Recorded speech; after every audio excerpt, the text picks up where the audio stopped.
개미를 6마리씩 모아놓고 살펴봅니다.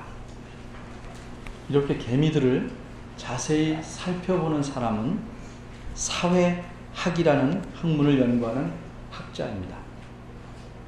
사람들을 한데 모아놓고 사회생활을 어떻게 하는지 오랫동안 관찰하기는 매우 어렵습니다.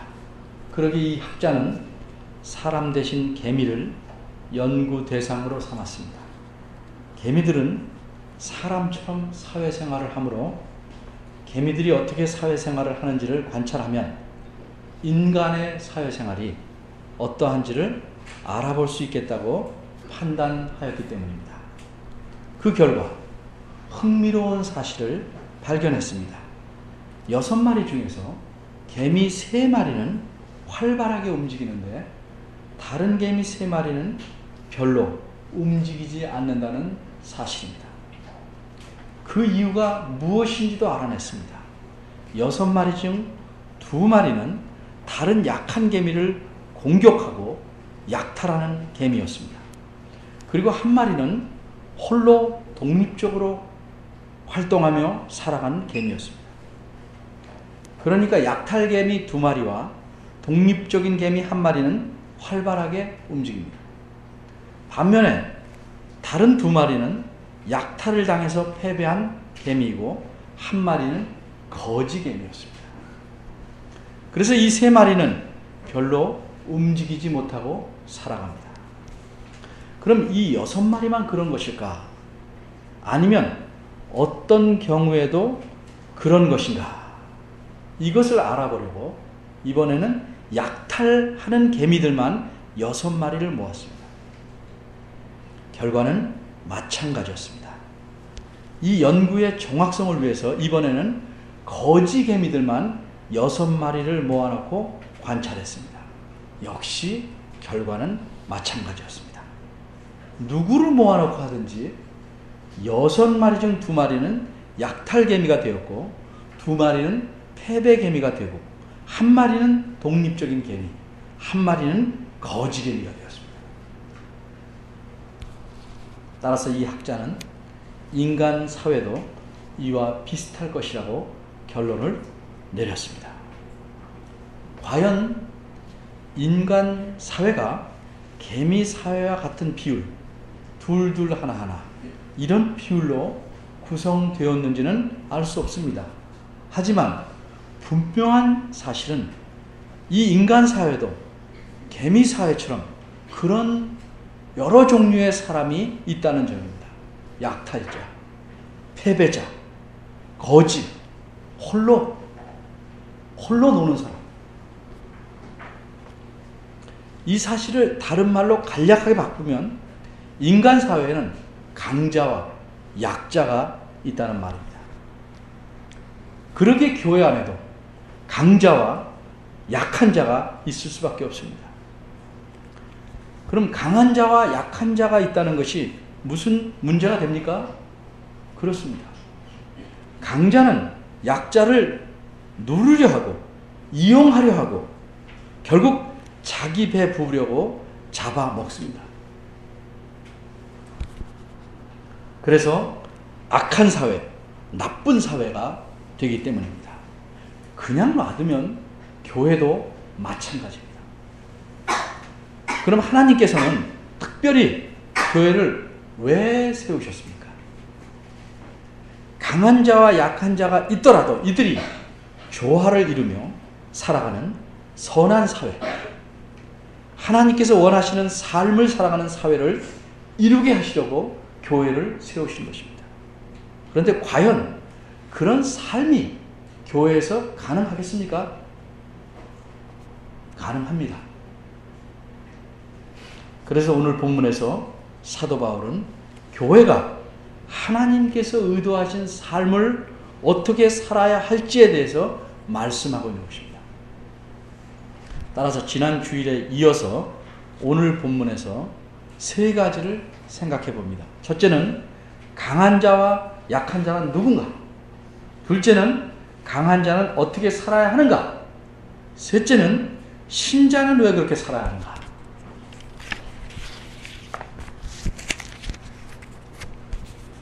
이 세 가지 중에서 첫 번째 것, 강한 자와 약한 자란 누구인가에 대해서는 지난 주일에 말씀드렸습니다. 오늘 말씀드릴 내용은 두 번째와 세 번째여야 하는데 또 원고를 짜다 보니까 세 번째를 못했습니다. 두 번째만 굉장히 좋아하시는 것 같아요. 두 번째만 오늘 하겠습니다. 그러나 이 두 번째를 설명하기 위해 우선 아주 간단하게 이 본문에서 말하는 강한 자와 약한 자가 누군지를 간략하게 다시 말씀드립니다. 강한 자와 약한 자의 기준은 믿음입니다. 따라서 믿음이 강한 자란 하나님 말씀에 대한 올바른 이해가 넓어서 성경 말씀이 직접 간접적으로 금하거나 권하지 않는 문제들에 있어서 비교적 자유롭게 행동할 수 있는 자입니다. 반면에 하나님 말씀에 대한 이해의 폭이 좁아서 행동이 자유롭지 않은 이는 믿음이 연약한 자입니다. 이제 둘째 내용인 강한 자는 어떻게 살아야 하는가에 대해서 말씀드리겠습니다. 그런데 어째서 강한 자에 대해서만 말씀하는가? 그것은 사회의 변화를 가져올 힘이 있는 자는 강한 자이기 때문입니다. 강한 자가 올바로 행동해야 사회가 바뀔 수 있는 것입니다. 교회도 마찬가지입니다. 그래서 강한 자가 어떻게 살아야 하는지를 말씀하고 있는 것입니다. 앞에서 말씀드린 바대로 강한 자가 약한 자를 누르고 이용하고 결국 잡아먹는 것을 약육강식이라고 합니다. 그런데 사회가 살아가려면 이 약육강식이 꼭 필요하다고 생각하는 사람들이 있습니다. 그들은 이른바 적자 생존의 논리를 펴니다. 살아가려면 경쟁해야 하고 외부 상황에 맞는 것만 살아남을 수 있고 그렇지 못한 것은 쇠퇴하거나 멸망해 갈 수가 없으니 강자가 약자를 밀어내는 것은 당연하다는 논리입니다. 만일 강자가 약한 자를 돕다가는 이 빡빡한 세상에서 다 같이 망할 수밖에 없으니 하나라도 살려면, 사회를 존속시키려면 어쩔 수 없다는 논리입니다. 이것이 사람들이 이 세상에서 살아가는 규칙입니다. 그러나 이것은 사람들이 사람이 아닌 짐승의 규칙에 따라 살아가는 것입니다. 그런데 하나님께서는 사람들이 이렇게 약육강식의 방법으로 살아가라고 이 세상을, 이 사회를 만드셨을까요? 결코 그렇지 않습니다. 짐승의 세계조차 그런 약육강식에 따라 살도록 하나님께서는 만드시지 않았습니다. 그런데 현재 짐승의 세계는 물론 인간 사회까지 이렇게 약육강식의 방법으로 살아가고 있습니다. 왜 그렇습니까? 전적으로 인간의 죄 때문입니다. 인간의 죄 때문에 세상에 죽음이 들어왔고 치열하게 생존을 위해서 경쟁하여 강자가 약자를 잡아먹는 방식으로 이 세상에서 살아가게 된 것입니다. 원래 인간이나 짐승이 이렇게 살았던 것이 아닙니다. 그래서 성경은 이렇게 살 수밖에 없는 사람을 에베소서 2장 1절에서 허물과 죄로 죽었다고 말하는 것입니다. 그런데 같은 그 에베소서 2장 1절에서 성경은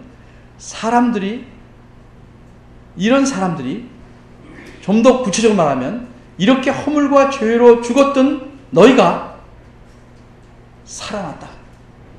다시 말해서 살리셨다. 이렇게 말씀합니다. 누가 살리셨습니까? 그 다음 구절들을 보면 하나님께서 살리셨습니다. 왜 살리셨는가? 하나님께서 원하시는 삶을, 이제 죄 문제를 해결했으니 원하시는 삶을 살라고 살리신 것입니다. 그 삶이 어떤 삶입니까? 그것은 그리스도 안에서 선한 일을 하면서 사는 삶입니다. 원래 하나님께서 인간에게 의도하셨던 그런 삶입니다. 바꿔 말하자면 약육 강식이 없는 삶, 정확히 말하면 조화와 화목을 누리는 삶을 살라고 하나님은 의도하신 것입니다. 그런데 현실은 죄 때문에 그렇지가 않습니다. 교회도 인간이 모인 사회이기에 정신 차리지 않으면 어렵지 않게 약육 강식의 사회로 쉽게 바뀝니다. 교회 안에도 역시 강자와 약자가 있을 수밖에 없기 때문입니다. 그럼 어떻게 교회가 하나님의 의도하신 삶을 살 수 있을까? 그 열쇠는 강자가 쥐고 있습니다. 그러기에 본문에서는 강자가 어떻게 살아야 할지를 말씀하는 것입니다. 약자는 자신을 추스리기도 힘듭니다. 그래서 변화를 위해 어떤 일을 시도할 수가 없습니다. 1절에는 강한 자와 연약한 자라는 표현이 나오는데 원문의 표현대로 말하면 강한 자는 할 수 있는 자라고 되어 있습니다. 연약한 자는 할 수 없는 자로 표현되어 있습니다. 그러기에 사도 바울은 강한 자, 즉 할 수 있는 자들에게 어떻게 해야 할지를 말씀하고 있는 것입니다. 그럼 무엇을 해야 하는가? 사도 바울은 크게 두 가지를 말씀합니다. 첫째는 1절 하반절에 있는 대로 강한 자는 약한 자의 약점을 담당해야 한다는 것입니다. 여기서 약한 자들의 약점이란 무엇입니까? 성경의 가르침을 올바로 이해한다면 양심의 가책을 받지 않을 일인데도 불구하고 가책을 받으면서 또 자유롭게 행동하거나 생각할 수 있는 일에 대해서도 자유로움을 갖지 못한다는 것, 이것이 한마디로 약한 자의 약점입니다.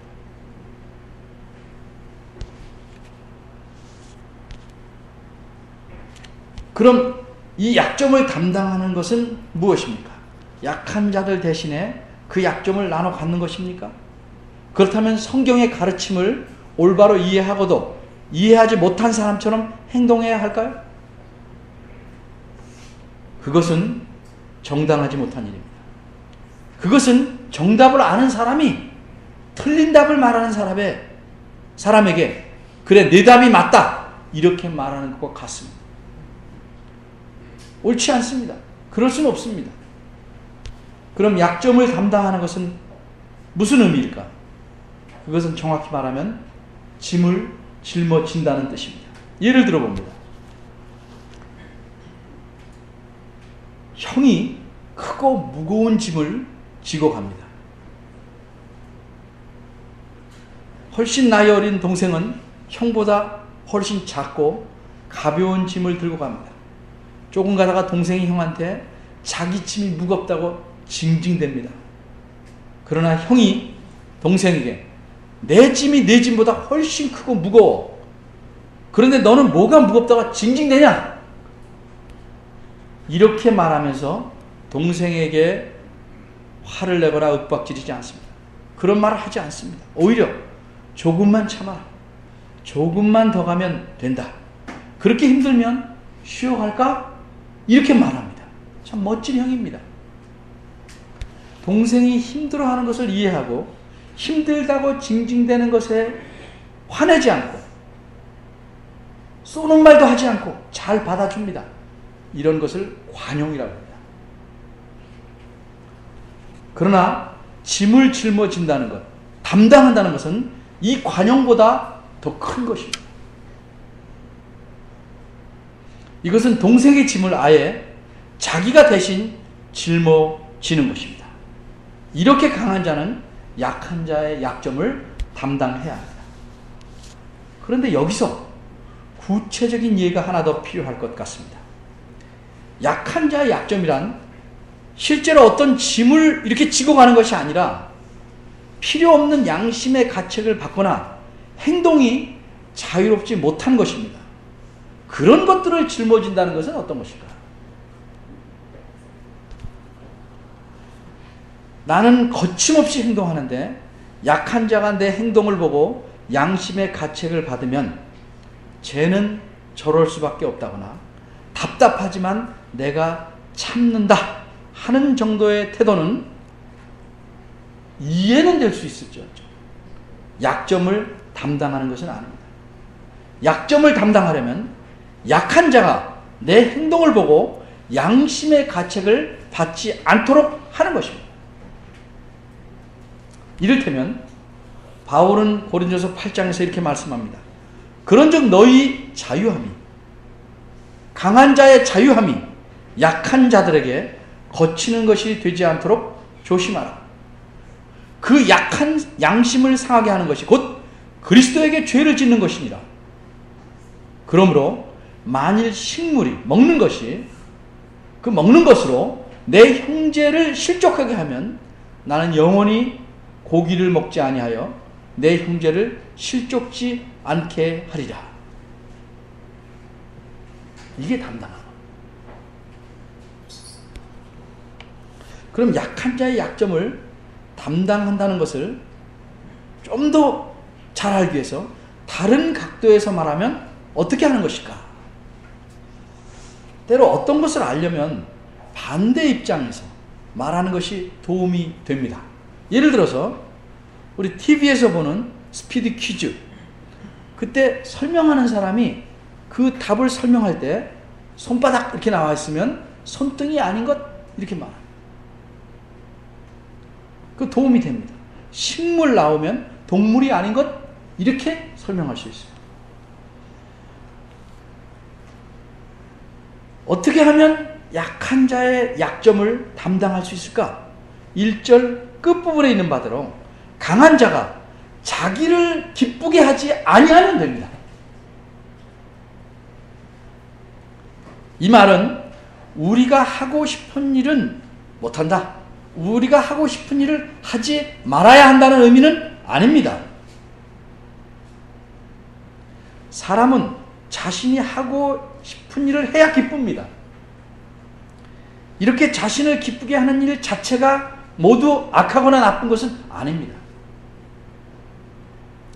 그러나 우리가 하고 싶은 일을 하기 전에 먼저 믿음이 약한 자들의 입장을 고려하고 배려해야 합니다.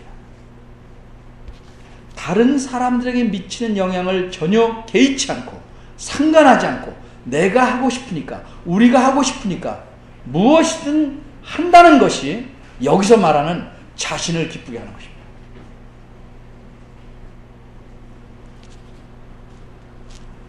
이런 일을 하지 않는 것, 이것이 약한 자의 약점을 최소한이나마 짊어지는 것입니다. 1절과 연관해서 한 가지 더 말씀드리겠습니다. 우리말에서는 우리 강한 자가 마땅히 약점을 담당하고 아니할 것이라 이렇게 표현합니다. 띄어서 읽었습니다. 이것은 마땅히 무엇은 해야 하고 무엇은 하지 말아야 한다는 의미입니다. 그러나 원문에서는 좀 더 강하게 표현됐습니다. 그래서 원문 1절은 이렇게 시작합니다. 우리 강한 자들이 빚지고 있다. 안 갚으면 절대 안 될 빚을 하나님께 지고 있다는 겁니다. 하나님께서 어떤 사람들을 강하게 만드신 것은 그들에게 빚을 주시는 겁니다. 갚아야 될 빚을 내주시는 겁니다. 그렇게 그 빚을 갚는 일은 자기보다 약한 자들을 돕고 그 짐을 담당하는 것입니다. 그러기에 약한 자를 담당하는 것은 하면 좋고 안 해도 어쩔 수 없는 일이 아니라 반드시 갚아야 할 빚을 청산하는 일입니다.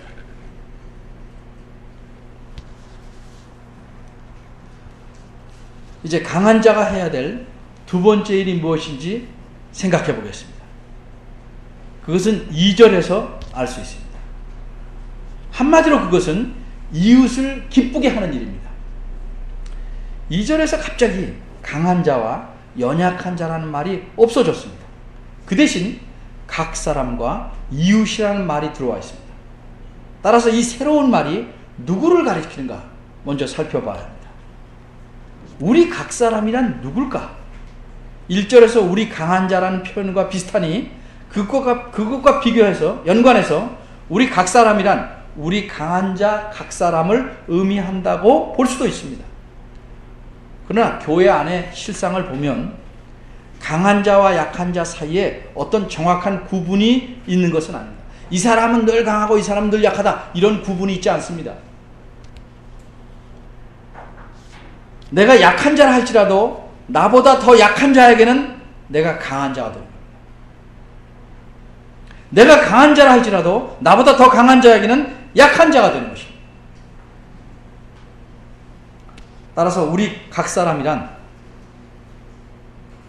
정해진 강한 자만 말하는 게 아니고 글자 그대로 교회 안에 각각의 사람을 다 말하는 것입니다. 왜냐? 각 사람이 강한 자이며 동시에 약한 자일 수 있기 때문입니다. 그래서 교인 전체를 가리키려고 의도적으로 강한 자라는 표현을 빼고 우리 각 사람이라는 표현을 사용한 것으로 보는 것이 더 좋은 것입니다. 그러면 이웃이란 무엇인가? 나보다 약한 자를 가리키는 표현으로 이해합니다. 강한 자에게는 나머지가 다 이웃입니다. 내가 이 사람보다는 약하지만 나보다 강한 자가 내 또 이웃입니다. 따라서 약한 자라 할지라도 강한 자일 수 있는 때로는 우리 각 사람은 자기보다 약한 자를 기쁘게 해야 합니다. 이것이 믿는 자 각 사람이 해야 할 일입니다. 1절과 연관해서 생각하자면 믿는 자 각 사람은 자신을 기쁘게 하지 말고 그 대신 이웃, 즉 연약한 자들을 기쁘게 해야 합니다. 그런데 사람이 어떻습니까? 사람은 자기가 원하는 대로 해줘야 기뻐합니다. 그렇다면 2절 말씀은 다른 이들이 원하는 대로 무엇이든지 해주어서 그들을 기쁘게 해주라는 뜻입니까? 그런 식으로 이웃을 기쁘게 해줄 수는 없습니다. 일반적으로 사람은 자신의 욕심과 욕망을 채우는 일을 좋아하고 기뻐합니다. 그런 일을 해줌으로써 기쁘게 할 수는 없는 것입니다. 그러기에 2절 하반절에는 어떤 방식으로 기쁘게 해야 하는지를 덧붙이고 있습니다. 조건이 붙어 있는 것입니다. 그 조건이 무엇입니까? 이렇게 표현되어 있습니다. 선을 이루고 덕을 세우도록 한다는 목적입니다.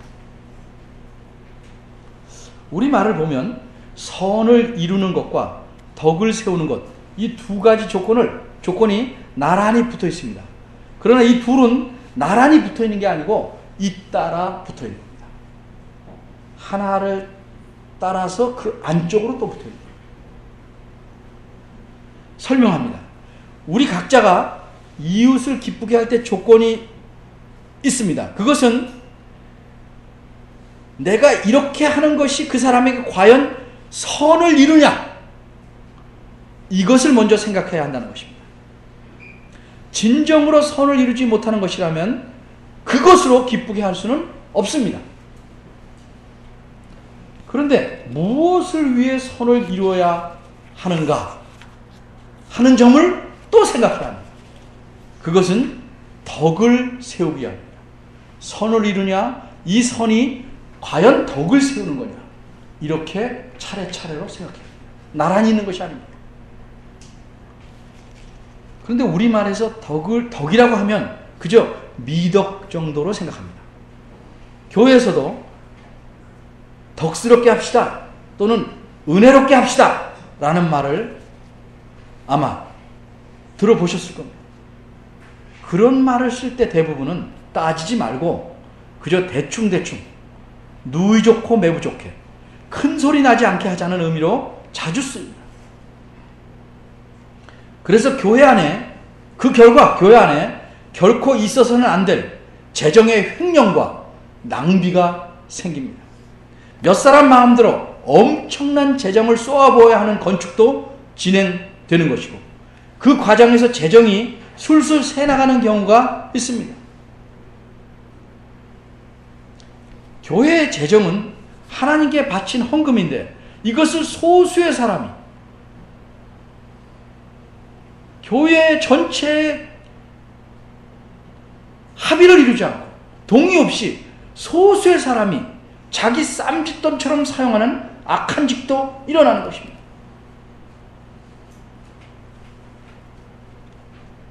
여기 2절에서 뿐만 아니라 신약 성경 전체에서 덕을 세운다는 표현은 원문의 의미로는 건물을 세운다는 비유적인 표현입니다.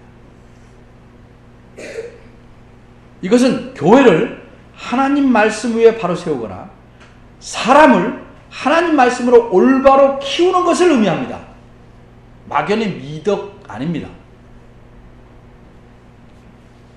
따라서 2절에서 말하고자 하는 것은 내가 하는 일이 과연 이웃에게 선이 될 때 그 선이 그 사람을 하나님 말씀에서 올바르게 자라나게 하는데 이바지하는가? 그 목적에 맞을 때 그것으로 그를 기쁘게 하라는 거예요. 생각을 적어도 2번은 해야 합니다. 만일 그렇게 하지 않으면 단순히 기쁘게 하는 것이 해야 할 일이라면 믿음이 약한 자에게 교회의 모든 교인들이 맞춰서 살아야 합니다. 삐지는 대로 다 맞춰주고 다 풀어줘야 합니다. 그 약한 자에게 상처를 주지 않으려고 그를 기준 삼아서 모두 그에게 맞춰서 살아야 합니다. 그러면 교회는 어떻게 됩니까? 교회는 자라지 않고 늘 그 약한 자의 수준에 묶여 있을 수밖에 없습니다. 약한 자를 부드럽게 대해야 하지만 매사에 그 기준에 매달릴 수는 없는 것입니다. 그 약한 자를 포함해서 교회 전체가 자라날 수 있도록 하나님 말씀에서 바르게 성숙해 나가는 것을 목적으로 삼고 각 사람이 약한 자를 기쁘게 해야 한다는 의미입니다. 이 세상에 가난한 자가 늘 있을 수밖에 없듯이 교회 안에 믿음이 약한 자는 늘 있게 마련입니다. 강한 자가 약한 자를 제쳐놓고 배려하지 않으면 교회는 세상의 다른 사회와 같게 됩니다. 약육 강식의 논리가 통하는 일반 사회가 되고 맙니다. 그러나 약한 자의 마음을 상하지 않게 하려고 모든 일에 그를 기준으로 삼고 모든 교인이 그에게 맞추면 그 교회는 병들고 맙니다. 자라나지 않습니다. 성숙하지 않습니다. 그러기에 우리 모두는 서로를 그리스도 안에서 바로 세우기 위해 서로의 짐을 지기에 힘쓰고 교회를 하나님 말씀 위에 튼튼히 세우기 위해 서로를 기쁘게 하도록 애써야 할 것입니다. 이렇게 해야 하는 까닭이 무엇입니까? 교회는 우리 주 예수 그리스도께서 자기 생명을 바쳐서 구원하신 사람들로 이루어졌습니다. 하나님께서 의도하신 조화롭고 화목한 사회, 복된 사회, 하나님의 다스림이 온전히 나타나는 사회로 세워져야 하기 때문입니다. 이런 교회를 세우기 위해 우리 모두가 이기심을 내다버리고 약한 자들을 깊이 배려하는 삶을 살아가야 할 것입니다. 이런 여러분이 되시기를 바랍니다. 기도하겠습니다. 하나님, 교회 안에 강한 자들만 있지 않고 또 약한 자들만 있지 않고 강한 자와 약한 자가 조화를 이루며 살아가도록 만드셨나이다. 이 의도와 목적을 잘 생각하여 하나님 말씀의 교회를 튼튼히 세우게 하시고 강한 자가 자신의 힘을 호두리지 않게 하시고 거침없이 행동함으로 약한 자의 마음에 상처를 남기지 않도록 지혜와 절제를 주시길 바랍니다. 약한 자는 더욱 배우기에 힘쓰고 자기의 가진 좁은 기준으로 다른 사람들을 판단하거나 정죄하지 않도록 그 마음을 넓혀주시고 자라날 수 있는 힘을 주시기 바랍니다. 이 땅에 세운 교회가 점점 힘을 잃어갑니다. 성결한 힘, 깨끗한 힘, 하나님을 사모하는 힘, 서로를 아끼고 존중하고 기쁘게 하는 힘을 잃어갑니다. 주여, 저희들을 긍휼히 보시고 교회가 교회답게 살아갈 수 있도록 은혜 주시옵소서. 이 은혜를 잘 누리게 도와주옵소서. 예수님의 이름으로 기도합니다. 아멘.